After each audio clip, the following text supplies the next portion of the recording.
はじめまして、アルフォンソです。どうぞよろしくお願いします。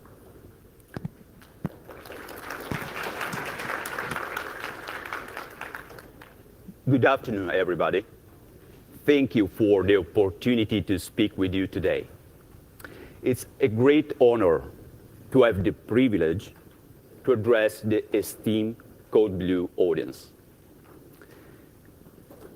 To start with, I would like to poll your opinion and your experience with the zero-day market. If you feel inclined, please raise your hand and recognize your view.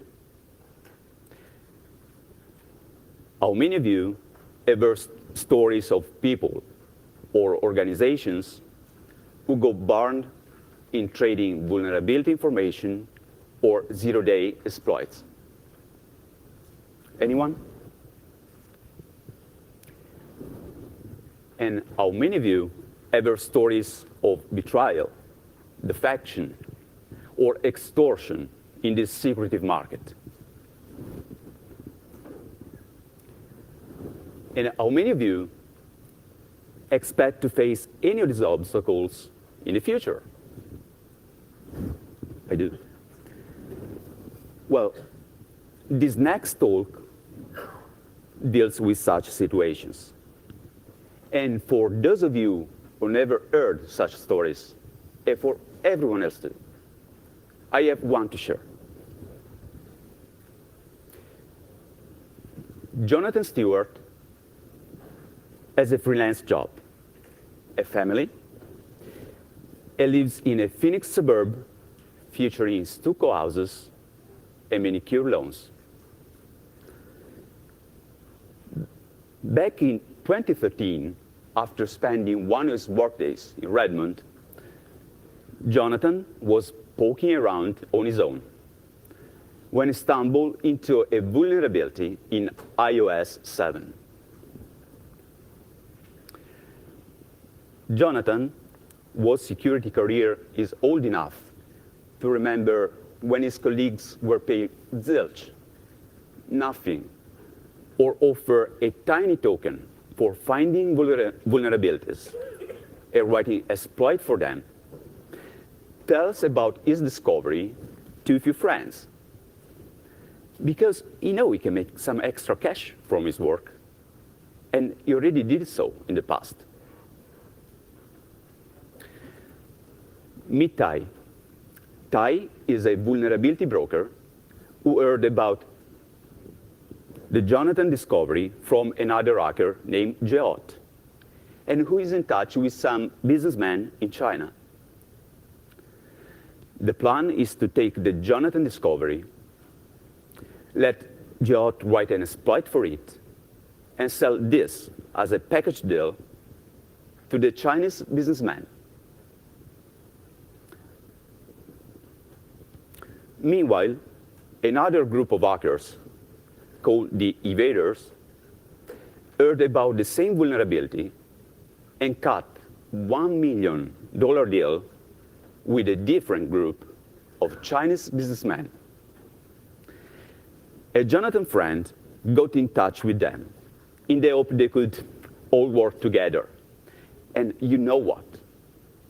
After turning down, the Evaders got to the finish line first, figuring out how to exploit the vulnerability and winning the race.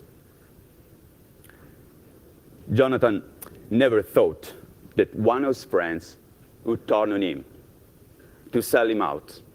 When he found out, with no rules, no watchdogs, no court system to protect his discovery, Jonathan felt used. That is to say that trading vulnerability information or zero-day exploits is considered a risky ordeal.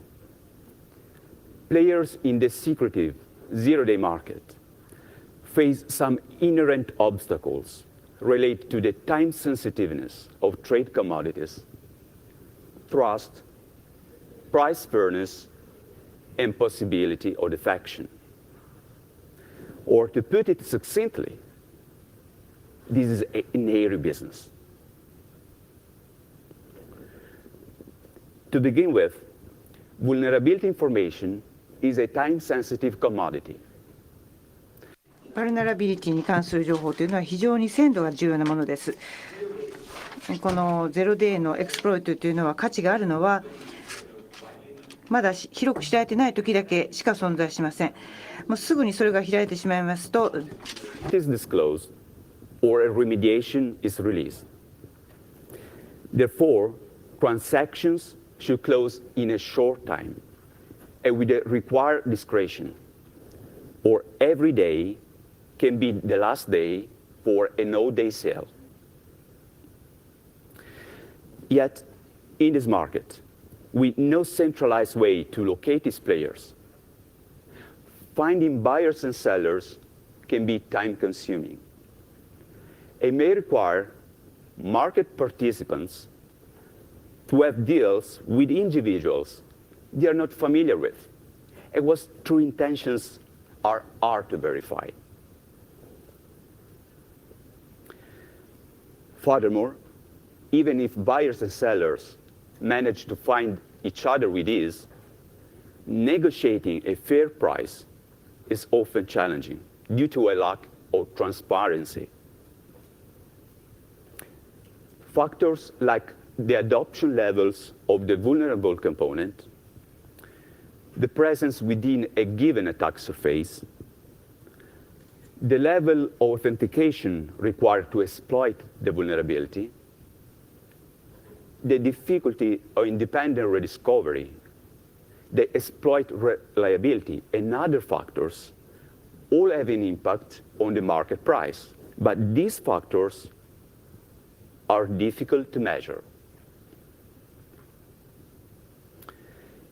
The position of the security researcher is further impoverished by the tension that exists between the amount of information they are required to disclose and the possibility of losing the intellectual property. As it happens for other information goods, proving the validity of a vulnerability information without disclosing it is challenging.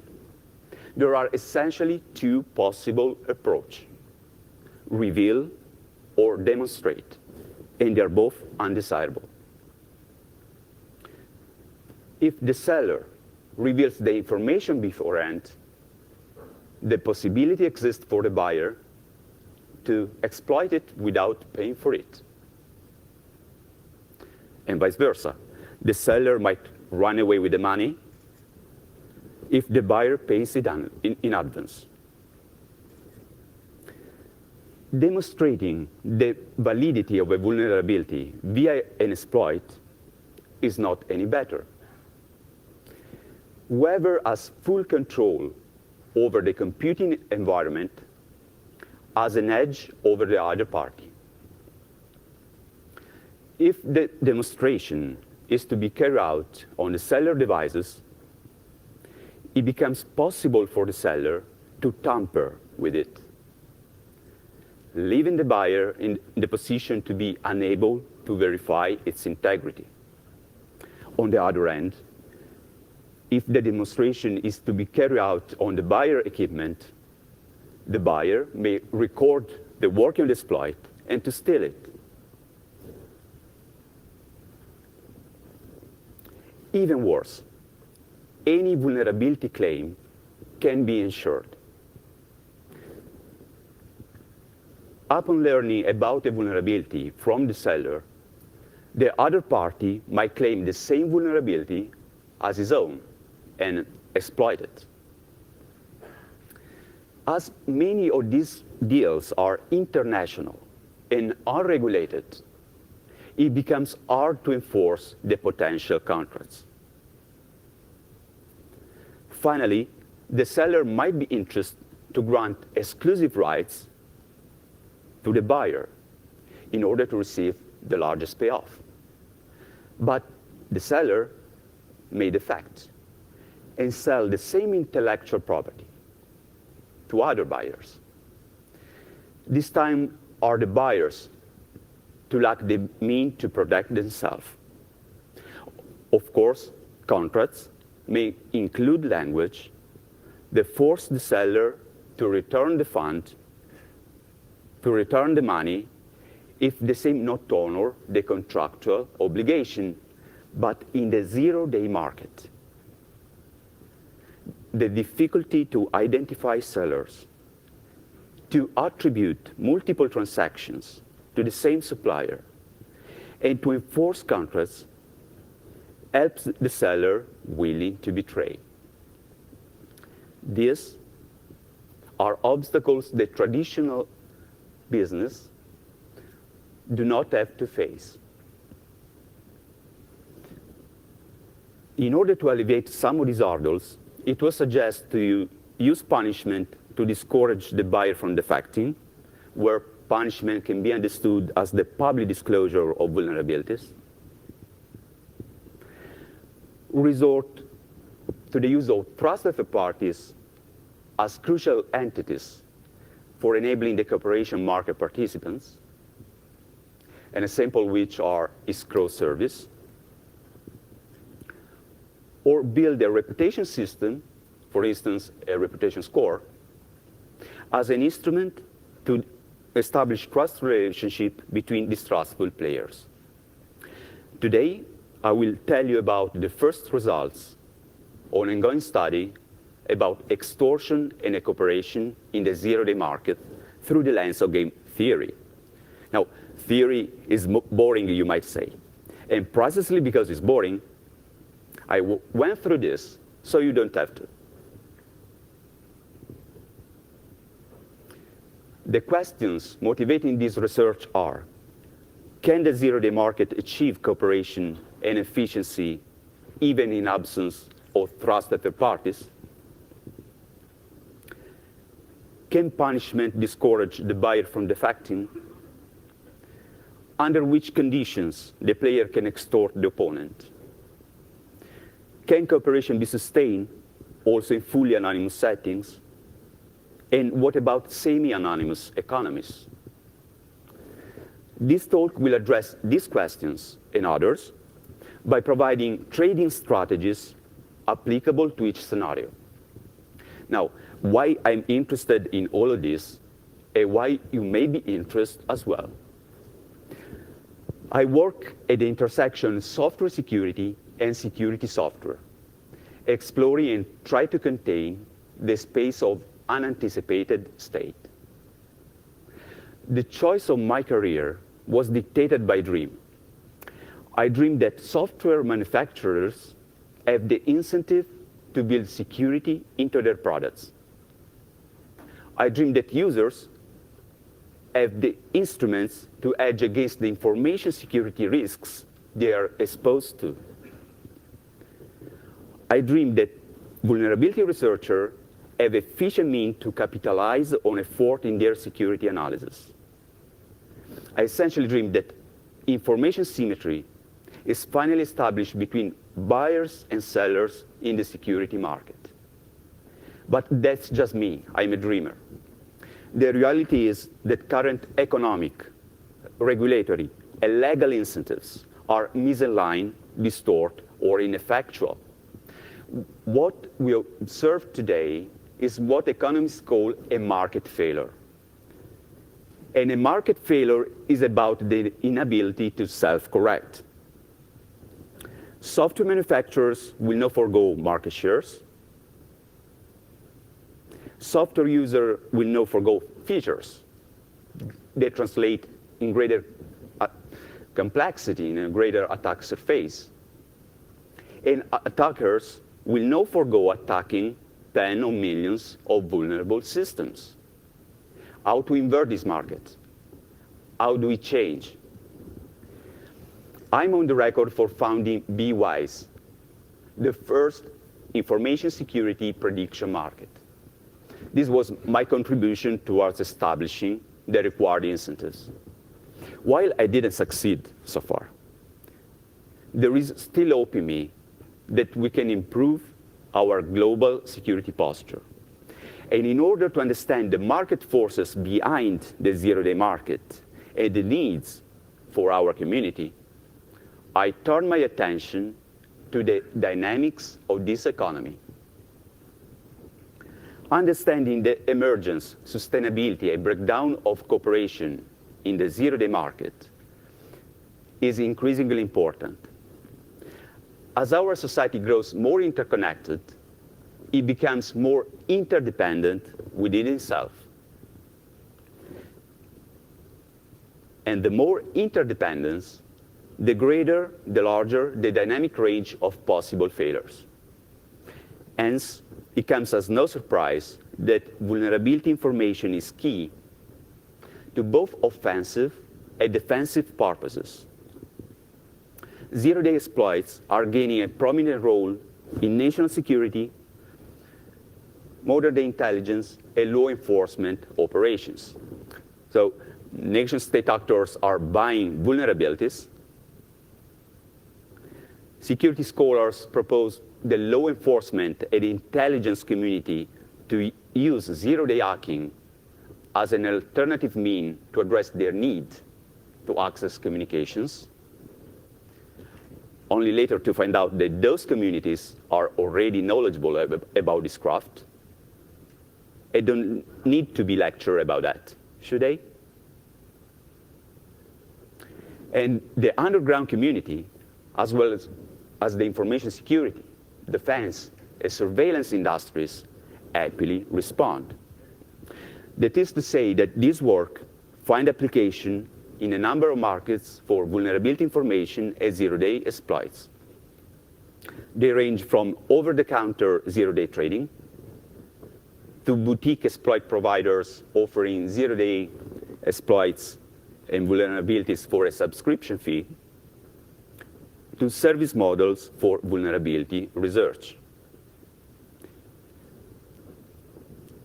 Now, in order to understand extortion and cooperation in the zero-day market, we need to understand the story of the bazaar, the Maharaja ultimatum, and the shadow of the future. This is the story of the dilemma faced by zero-day market participants who are each given the incentives to exploit each other. Few preliminaries and definitions are due. The ultimatum game is a game in economic experiments.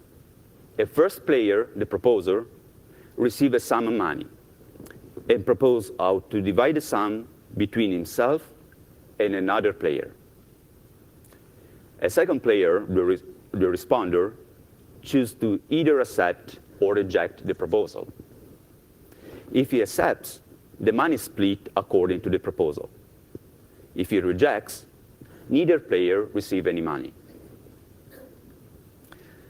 The prisoner dilemma is the canonical game study in game theory that shows how two purely rational individuals might not cooperate, even if it appears that's their best interest to do so.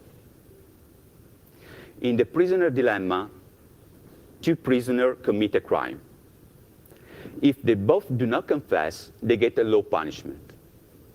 If they both confess, they get a more severe punishment. If one confesses and the other does not, then the one that confesses gets a very low punishment and the other gets a very severe punishment. The iterated prisoner dilemma is a repeat game, where the prisoner dilemma game is the stage game. Agents play the prisoner dilemma game an indefinite number of times. Now, in order to model zero-day trades, I'm using a new game I call the O-Day dilemma. And the O-Day dilemma works as follows. There is a zero-day seller and a buyer. If they both cooperate, respectively, in supplying the zero-day and paying for the same, they both receive a reward payoff, R. If they both defect, respectively, retaining the intellectual property and the budget, if both receive a punishment payoff, P. If the buyer pays for the zero-day and the seller doesn't supply or undersupply, then the buyer receives the sucker payoff S, and the seller the temptation payoff T. However, if the seller provides the 0 day, and the buyer doesn't pay for it, 3 options becomes available to the betrayed participant. The seller may either opt to accept the betrayal, this is a scenario I call submissive, or to pursue to opt for immature retaliation. A first avenue of retaliation is to close alternative deals with other buyers for the same 0 day. Let's call this scenario adaptive.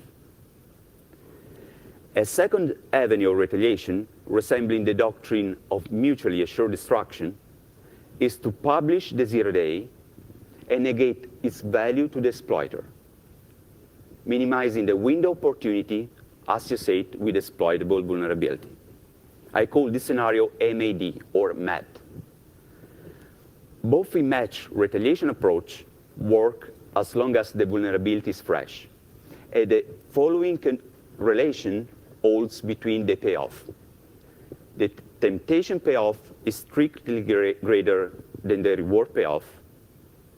The reward payoff is strictly greater than the punishment payoff. The reward payoff is also strictly greater than refurbished payoff, residual payoff, and expired payoff.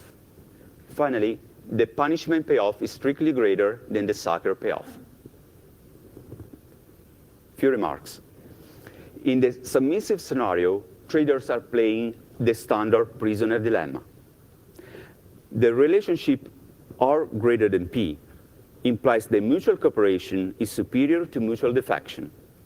But the relationship T greater than R and P greater than S imply that defection is the dominant strategy for both agents. Or defection is better than cooperation for one player, no matter what the other player may play. In the adaptive scenario too, neither player nor the seller have dominant strategy. If we assume the expired payoff to be greater than the sucker payoff and the refurbished payoff to be smaller than the reward payoff. If the betrayed seller has the ability to close alternative deals for the same exploit, selling 1 day fully undetectable or 1 day private exploit, for instance, then defection will not be a dominant strategy anymore. But the market nature plays a role in this capacity. Today, the zero-day market is not a monopsony and is weakly regulated.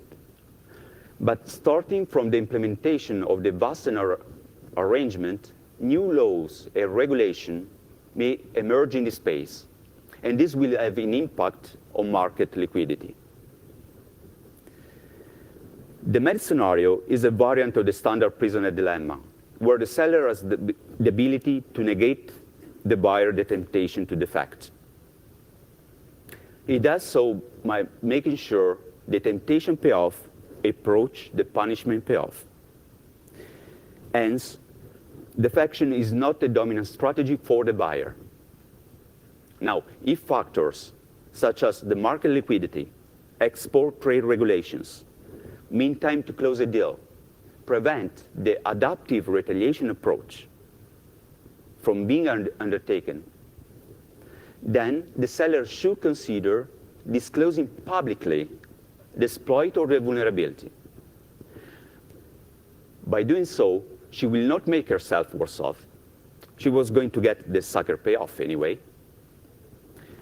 Pretty the other way around.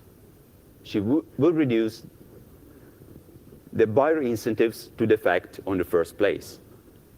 But to this end, it's important for the zero-day seller to have an efficient mean for doing full disclosure.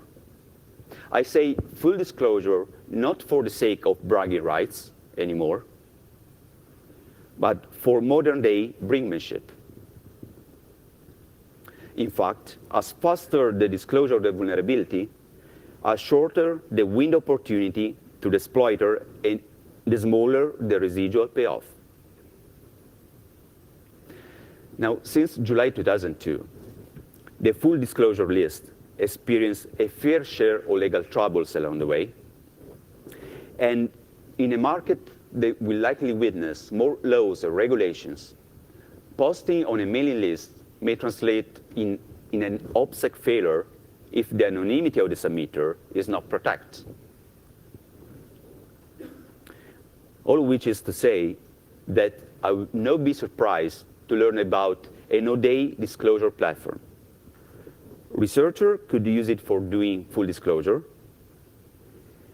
Players in the zero-day market could use it to retaliate against a buyer who defects.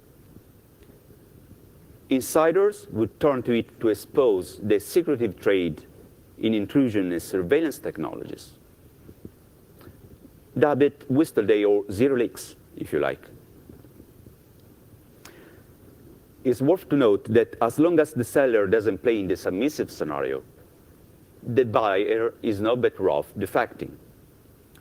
Therefore, in the one-shot sequential zero-day game, cooperation is possible if the seller moves first and retains the ability to punish the buyer who defects. If this is not the case, then the rational outcome is the action profile of mutual defection.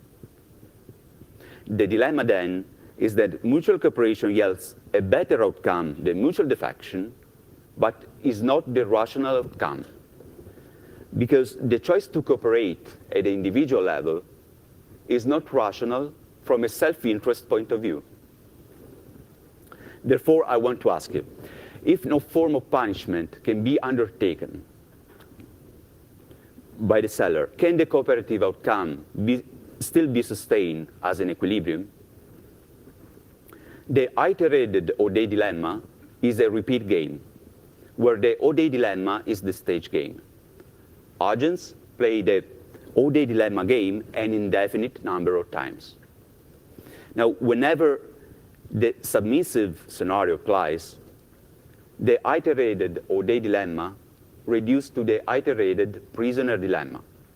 Therefore, it becomes possible to tap into the extensive theoretical and experimental literature devoted to the study of repeat games and to draw some predictions on the emergence, sustainability, and breakdown of cooperation in the zero-day market.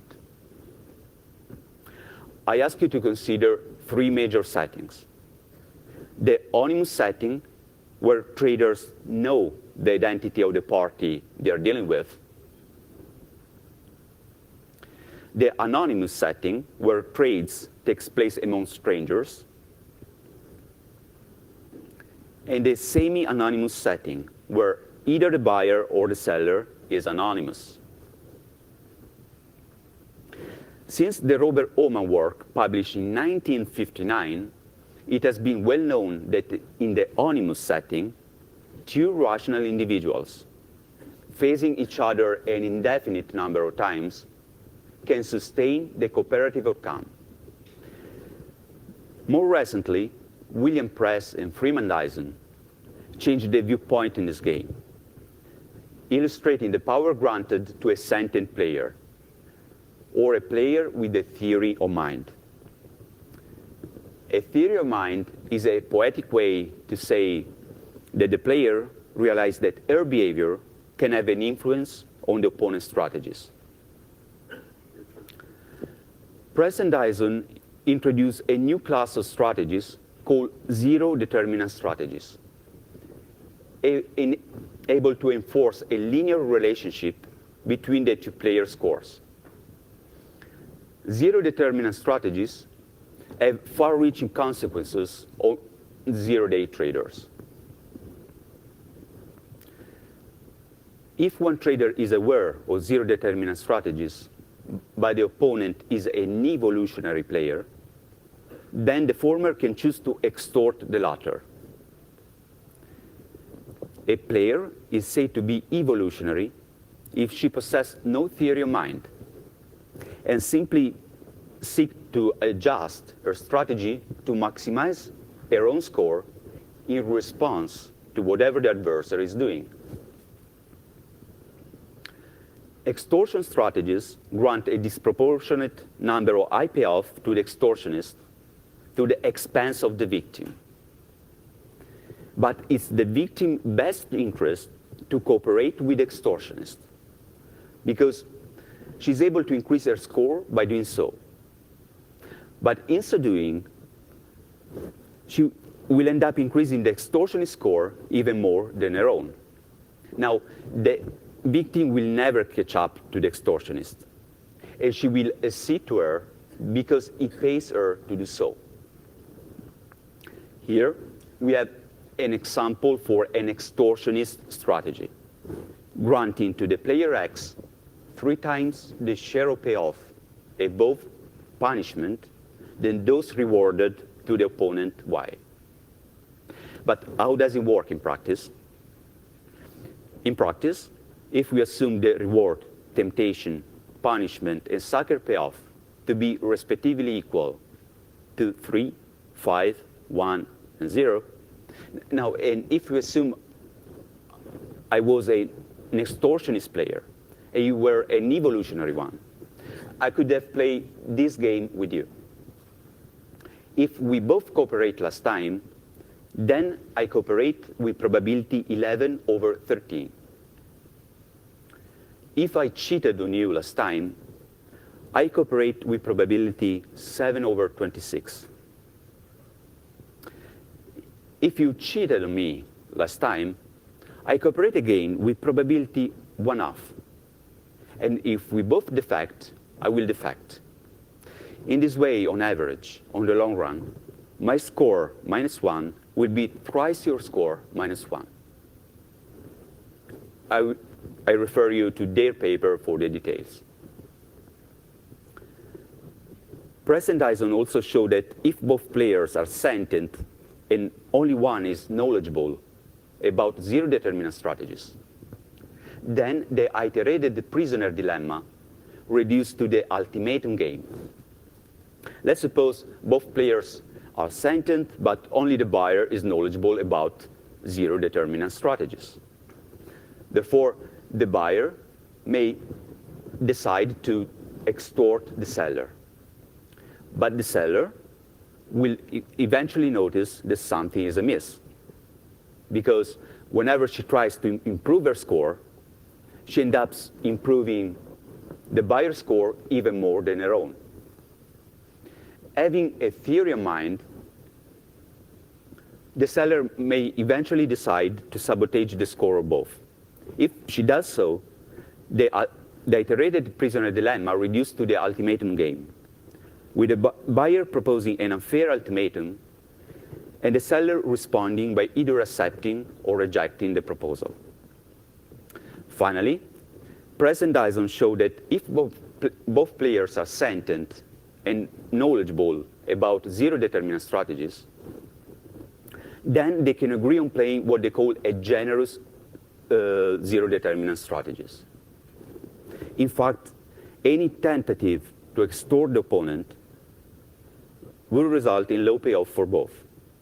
Therefore, the rational thing to do is to agree on a fair cooperation strategy.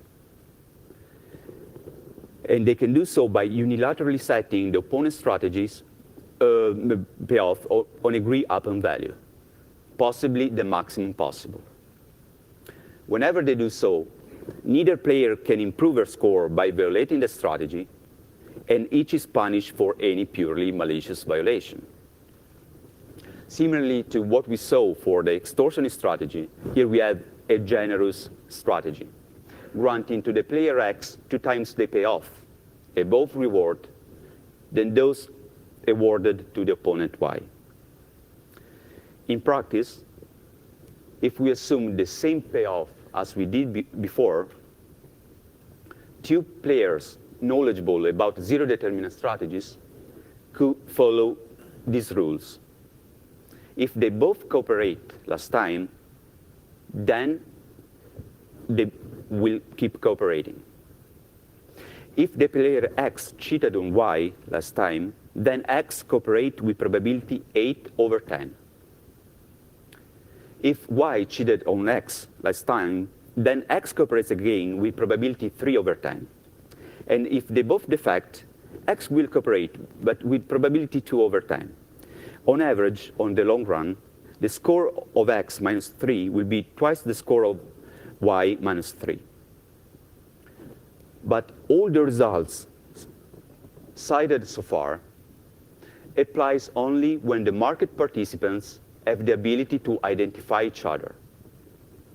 Identification is required to ascribe past action to the same market participants and to choose strategies according to the outcome of past interactions. But nowadays, we know that there are a number of black markets where traders are anonymous. Therefore, it's natural to ask, is cooperation possible in anonymous zero-day markets? Do you believe it is?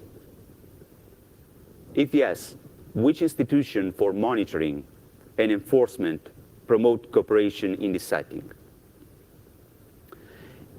In an experimental study on anonymous economies, Gabriele Camera and Marco Casari found out that cooperation is high and increased with experience, but also noticed a low degree of cooperation when subjects see aggregate outcome without observing identities, as might result from discussing trading experience on anonymous fora.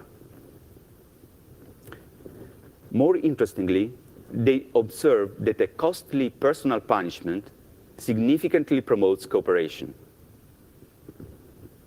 In experimental treatment, subjects were given the possibility to observe action and outcome in their game, and to inflict at a cost a loss in the earnings of the defecting opponent.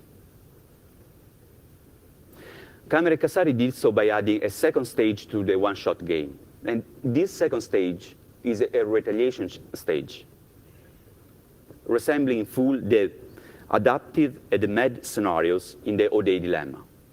Therefore, their result applies in our setting, the zero-day market.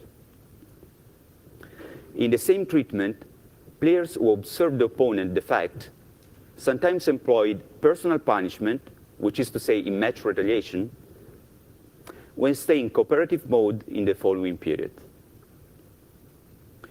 And they collected extensive evidence showing that players show preference for in-match retaliation over informal retaliation.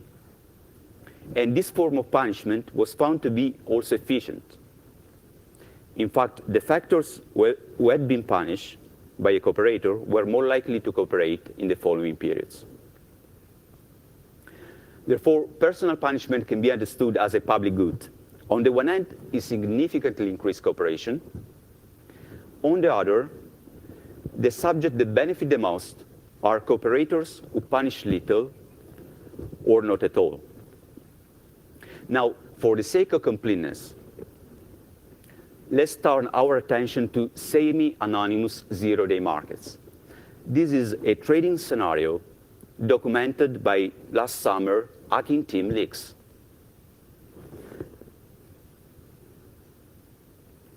According to the leak documentation, to the leak correspondence, the chief technology officer and co-founder of the Milan-based company was approached back in 2014 by an anonymous zero-day seller, proposing a Windows local privilege escalation exploit and some research services.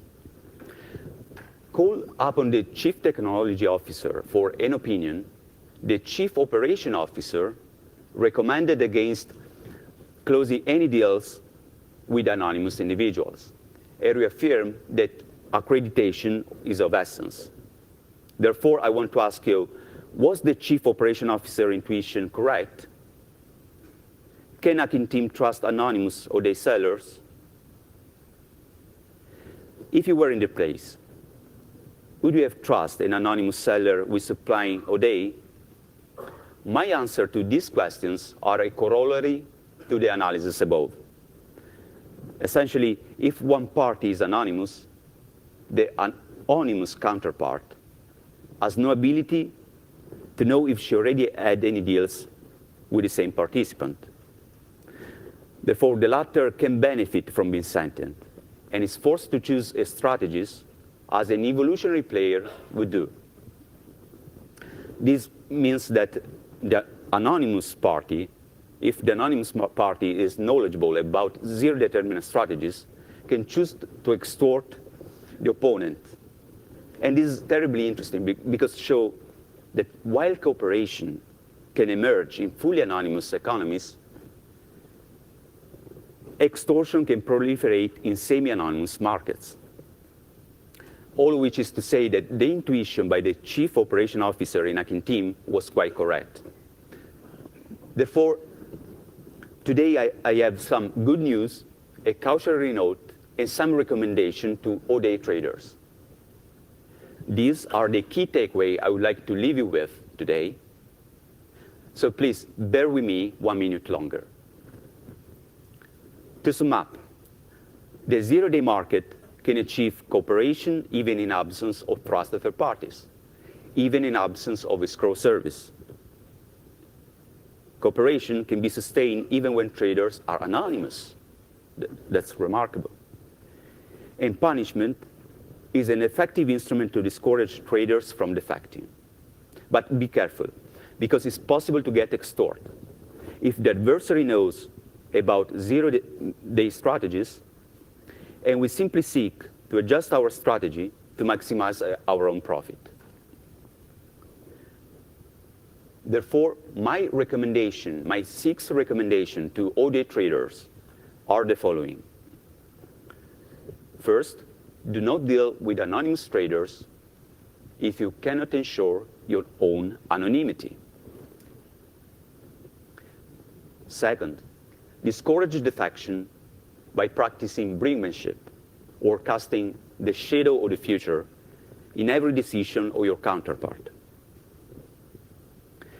Third, consider punishing defection to promote cooperation. The seller can do so by closing alternative deals or publishing the zero-day.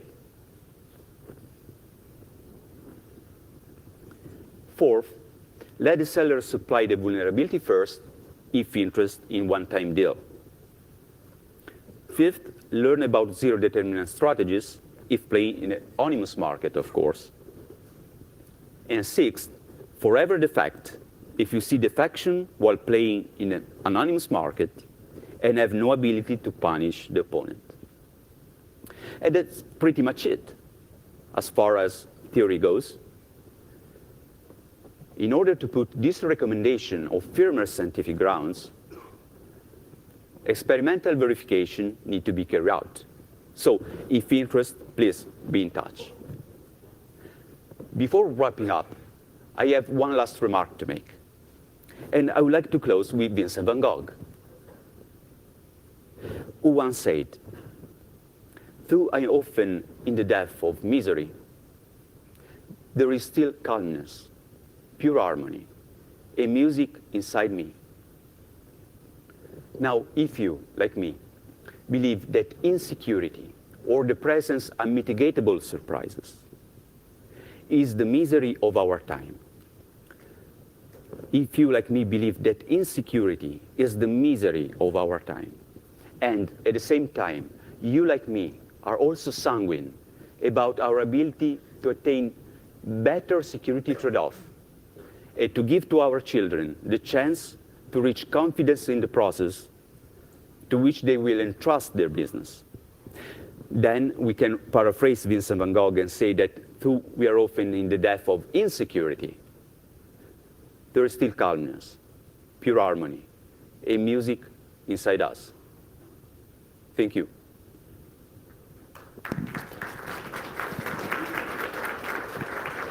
Hello. Have you ever bought an ODA before? Have you ever sold an ODA before? Or have you ever brokered an ODA deal before? I facilitated some deal. So you brokered before? Yes. So you are speaking with first-hand knowledge of how the ODA market is working?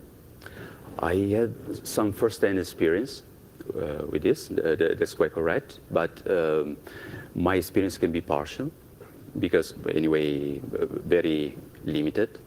So I tried to draw some prediction using a theoretical framework, and also to reconcile this prediction with some other experiences collected from the field. So your company is involved in the all-day trading business somehow? No, I work at engineering security into products. Right. So the all-day deal that you brokered was on your own. It was an individual effort. This was an orthogonal experience. Right. Okay. Thanks. Thanks for the question. ゼロデイ情報の市場での売買というのは倫理的に問題があると思いませんか、もしくはそのような問いは無意味という考えでしょうか。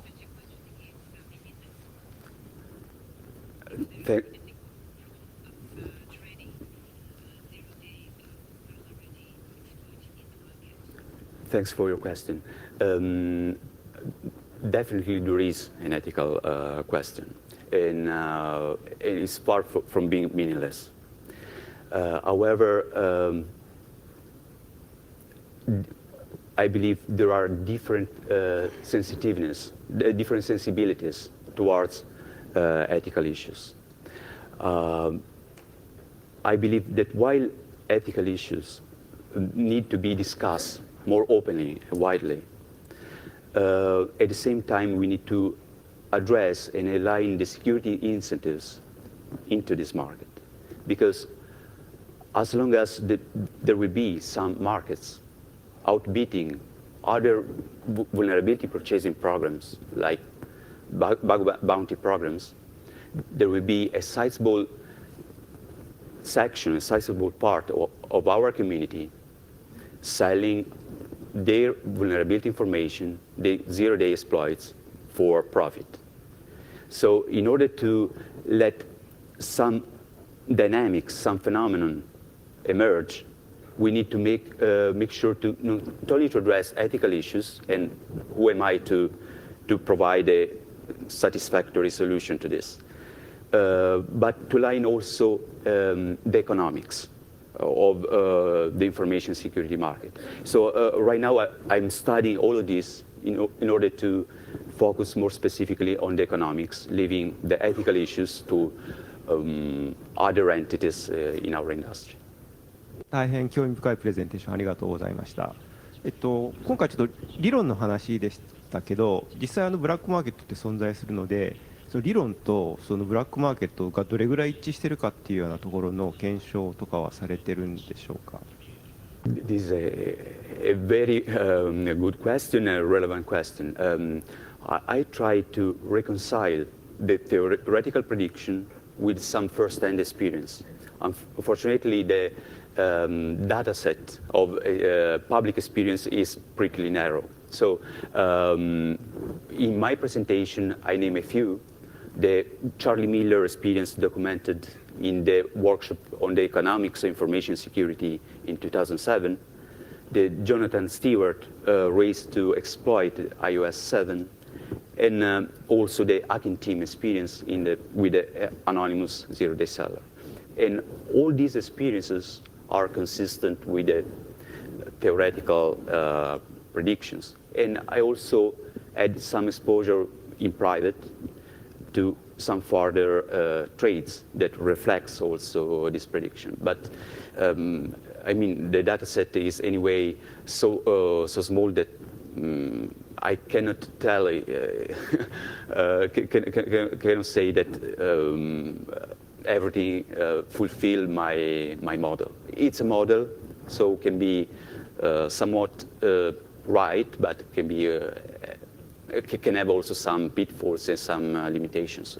Sure enough. I'm afraid I couldn't follow all the math and simulations, but it seems to me that one part is missing, which is dealing with different, say, value of the exploits. Like you can be selling cheap or easy exploits, and you get, I mean, trust by somebody, and then you can defeat on a big exploit. So if you're thinking only about anonymous market, this kind of doesn't apply so much, but any of the other scenarios, this is actually a lot relevant? Thanks for your question. That's true. Nowadays, unfortunately, with the attack surface growing larger and larger, we have a plenty of vulnerabilities ready to be exploited. So there will be always an oversupply of bugs to be exploited for profit, and this means that some really skilled, talented researcher can trade low-hanging fruits and build a reputation in market that are not anonymous, only later to benefit from their reputation, burn it in order to sell something big. I never heard about any of those stories so far, but I would not be surprised about this because it's a matter of profit. And, if the incentives, the economic incentives align, and we are witnessing prices in the market that are increasing more and more, sooner or later this may eventually happen. So thanks for remarking this point.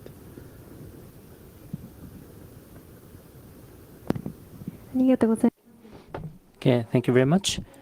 We still have some time left. Are you okay? The middle block, the person in the first row. First of all, I'd like to say thank you very much for the interesting presentation. Zero-day vulnerability. So security vendor will publicize that free of charge. So I'll provide that to the developing company. Is it really a zero-yen player? The impact on the market is significant. What do you think?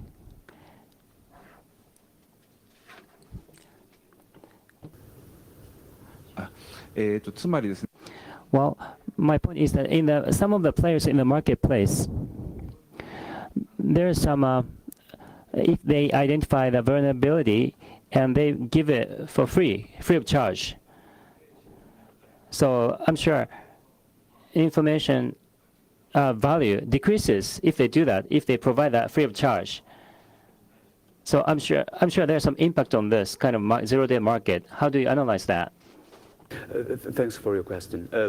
That's true. There are some markets, especially in some regions of the globe, where the payoff for the vulnerability researchers is not only financial, but comes from essentially recognition by the community. And in those cases, especially not really critical vulnerabilities can be disclosed for free in order to gain some exposure, become a pop star, maybe land a new job. This absolutely true. At the same time, it's true also that whenever I speak with friends and colleagues in countries where the security market is pretty developed and mature, they are ready to consider this option in order to make career in the field.